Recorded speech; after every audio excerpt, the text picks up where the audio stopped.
Oke, selamat siang semuanya ya. Kita lagi coba 406 D9. Ini mobil enak ya, 406. Jadi kalau pakai buat touring ini cocok sekali. Dengan mesin masih standar si electrical mesin ya, masih standar. Belum BBTI, baru twin cam aja ya, twin cam. Dan sistemnya tuh masih dibanding dengan Peugeot yang lain ya, di atasnya ini sangat simpel ya. Euronya Euro 2, jadi Euro 2 itu hanya satu oksigen dan katalitik konverter. Dan bagusnya dia tidak terlalu pengaruh dengan sensor O2 yang rusak ya, atau dicabut, tetap mobilnya bisa jalan. Sedikit saja pengaruhnya ya, jadi masih jalan. Terus karena masih simpel, si kabel koplingnya juga masih pakai kabel ya, asal kita punya serep saya rasa aman dipakai touring ya. Extra pen oke, dia punya 2 pen, jadi kalau satu rusak masih bisa ada satunya lagi. Kuat kalau kita tidak pakai AC ya, jadi nggak overheat kalau AC nya kita matiin. Kecuali kalau di tol AC hidup ya oke juga, nggak masalah. Mungkin di jalan macet dia agak panas sedikit, bisa 100 suhunya. Jadi yang pernah saya punya juga, ini mobil enak ya. Setirnya tuh handlingnya cukup ringan dibanding tipe 306 atau 206 pun ini lebih ringan kayaknya ya, maaf kalau salah ya. Ini lebih ringan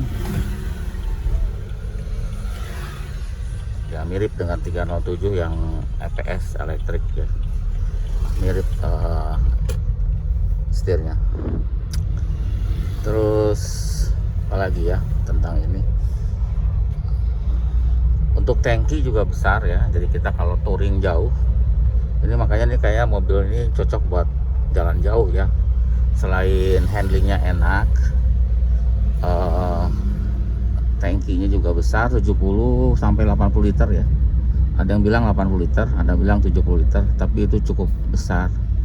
Jadi kalau di jalan tol bisa 113, itu jauh sekali kan, 70 liter kali 110 aja udah 700 kilo ya, berarti sekitar 800 kilo bisa kalau mobilnya normal. 800 kilo teh bari sama dengan tol Trans Jawa kayaknya segitu ya, jadi tidak usah ngisi bensin sampai ke ujung, kemungkinan begitu untuk 406. Makanya banyak yang dipakai keluar kota juga ya, tapi kalau dipakai dalam kota bensinnya cukup lumayan ya, banyak bensinnya.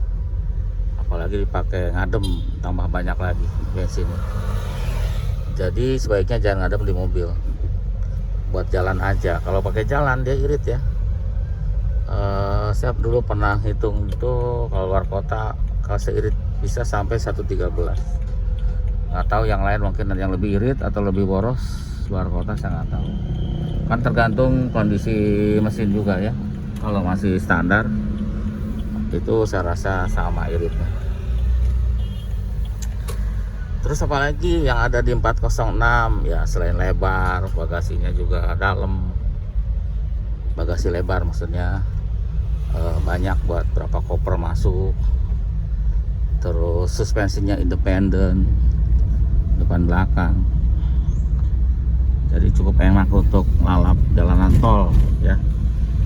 Kalau di jalan gini mungkin agak limbung, agak goyang-goyang ya, tapi kalau di jalan tol mantap gitu, karena yang suspensi belakang itu sudah apa namanya ya, passive steering ya. Passive steering itu dia akan ikut belok maksimal 5% sama depan ya. Jadi kalau kita belok saat kecepatan tinggi, kita belok ke kanan, otomatis kan ada body rolling ke kiri, otomatis nanti setir yang kanan itu karena ada punya link yang bentuknya diagonal, dia akan menarik juga tuh si bannya maksimal 5%, jadi lebih mudah lagi untuk belok, akibatnya handlingnya lebih mantap begitu ya. Ini 406, jadi roda belakang harus di sporing ya, harus di sporing. Kebetulan ini kan mobil lagi coba tadi sudah tune up, ganti oli, terus tune up, ganti oli. Kita masuk ke terminal bus ya, mudah-mudahan tidak dilarang. Tune up, ganti oli, sama luruskan roda pakai manual ya, pakai benang. Jadi kita meluruskannya pakai benang ya, benang yang depan juga kita pakai benang, itu udah diluruskan. Memang masih lurus ya, tapi yang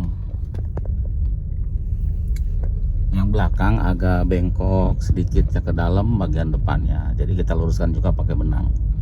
Jadi sekarang keadaannya depan belakang sudah lurus ya, mudah-mudahan tidak makan ban. Oke, terus apa lagi ya, ini terminal ya, terminalnya bagus tapi belum terlalu ramai ya. Kita berhenti sebentar di sini, kita foto-foto sebentar mobilnya ya, biar nggak penasaran. Oke, ini manual. Nah, kalau pengen lebih aman lagi, kalau khusus pakai luar kota kan nggak sering nginjak kopling ya, kecuali kalau dalam kota harus pakai matic. Tapi kalau luar kota pakai manual oke pula ya, oke juga maksudnya. Pakai manual oke lah, kan jarang-jarang ngopernya, jadi lebih aman untuk otomatiknya. Karena kan umur sekian kilometer, berapa, 126 kilometernya, artinya umur mobil ini kan tahun 2000-an ya, 2002. Kalau 2002 kan sudah 18 tahun ya, udah cukup berumur kan. Biasanya umur sekian kalau matic overhaul nih 128 gitu, 150 itu overhaul matic, lebih mahal ya dibanding kalau manual. Jadi sebaiknya manual aja ya, lebih kalau untuk touring ya. Dan ini sudah lumayan kan, ada airbag, sudah ABS, remnya sudah mumpuni, safety-nya sudah aman gitu ya. Ini sudah oke, ini tahun sekian tapi sudah oke untuk safety-nya. Airbag 2 ya, kiri kanan aja. Kalau 307 kan ada. Oke, kita lihat sebentar mobilnya, tampang luarnya. Ini tampang luarnya. Nanti 2002 sampai 24 itu mirip kayak gini. Remnya depan belakang sudah disc brake ya, jadi sudah piringan dan besar piringannya. Ini yang belakang nih tuh, besar ya piringannya. Pokoknya rem sih jangan diragukan ya. Ini remnya udah habis nih. Oh iya nih, habis nih, ganti dulu deh, remnya habis yang belakang. Untuk ngecek ya, nggak ada keluhan sih, nanti saya info ke orang. Terus yang depan juga besar remnya tuh, tapi masih tebal remnya, disc-nya besar. Jadi untuk rem oke, kalau rem gak ada masalah. Terus ngelihat dari tampilannya juga oke nih mobil kan, tidak belum kelihatan sudah berumur ya, masih muda kelihatan ya, masih oke lah. Masih lampunya sipit kayak mobil-mobil sekarang kan. Jadi ini review atau apa terserah dah, mau review atau apa ya, yang pasti ya itu seperti itu. Ini bannya sudah kemakan, yang bagian luar ini habis ya, tapi scoringnya oke ya, mungkin karena umur aja. Kita lihat umur bannya minggu keempat 2019, baru setahun ya, 2020, 2019, bulan 4, 2000, setahun ya habis ya, mungkin tiap hari pakai kali. Ini all season dari Archiles, mungkin harganya sekitar 600-an, 5,5 sampai 600 ya, seperti itu ya untuk mobil ini. Mobil enak. Oke, jadi itu aja ya.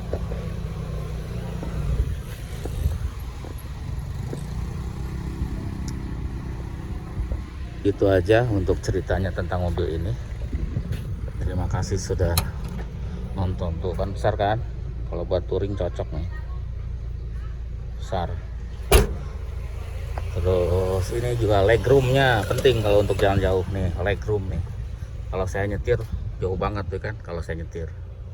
Mungkin yang tingginya nyetirnya segini nih, mungkin kalau yang 170 tingginya masih legroomnya masih oke. Dan ininya tidak terlalu tegak, jadi tidak capek. Ya, seperti itu, nyaman pokoknya.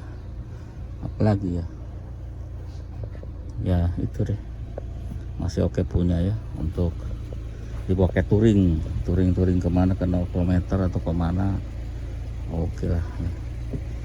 Asal terawat insya Allah aman.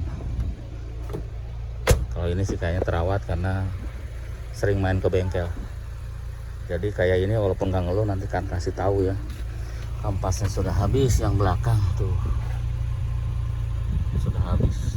Sudah berapa persen ya, 20%, 15%, bisa bilangin orangnya.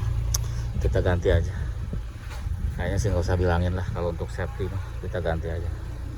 Oke, itu dulu ya, terima kasih sudah nonton, sampai jumpa lagi. Kita mau arah ke bengkel, maaf kalau ada salah-salah kata. Oke, melihat katanya dashboardnya dari sini nih, sekali lagi nih tuh, dari sininya dashboardnya.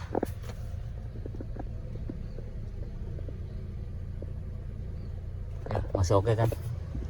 Ngelihat dashboardnya masih modern lah di zamannya itu. Ya itu aja ya, terima kasih. Kita mau balik lagi ke bengkel.